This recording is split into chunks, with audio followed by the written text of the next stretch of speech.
Hello বন্ধুরা, সবাইকে নমস্কার। আশা করি সবাই ভালো আছো। আমিও আছি ভালোই। ভিডিওটি শুরু করে দিলাম এখনই। অনেক কিছু সবজি আদি নিয়ে আসলাম। সবজি দিয়ে রান্না করব ভেজিটেবল স্যুপ।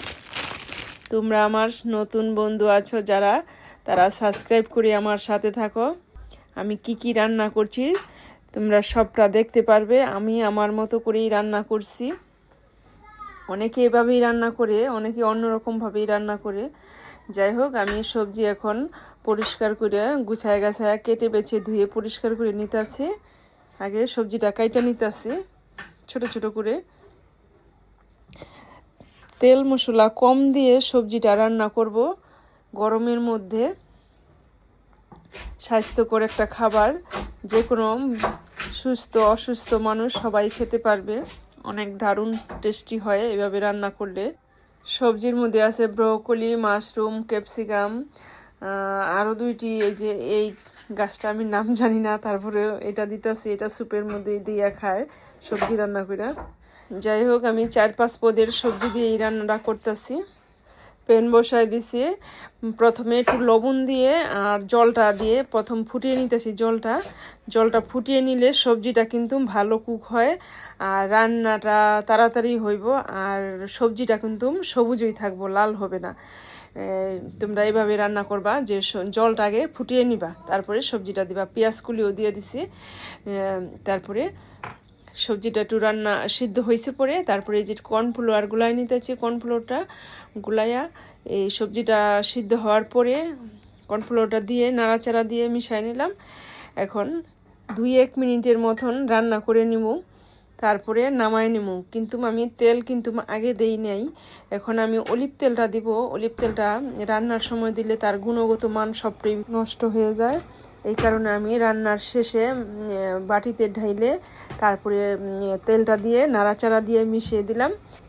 সবজিটা এখন ঢেলে তারপরে সাদা তিল দিয়ে দিলাম। তারপরে সবার জন্য পরিবেশন করি। তরকারিটা খুব সুন্দর হয়েছে, সবজিটা অসাধারণ টেস্ট হয়েছে খেতে। তোমরা এইভাবে রান্না করে খেয়ে দেখতে পারো, ভালোই লাগে। কিন্তু অনেক সবজিটা কিন্তু সবুজ রয়েছে, লাল হয় নাই।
দেখো সবজিটা কত সুন্দর সবুজই কালার রয়েছে আর অনেক সুন্দর টেস্টি হয়েছে। কেমন হয়েছে গো খাইতে সবজিটা?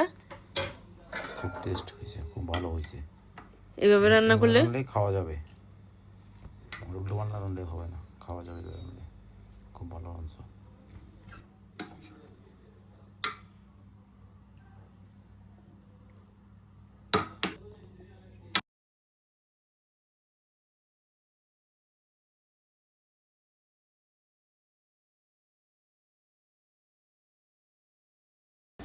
ভালো লাগে বাকেট দিয়া।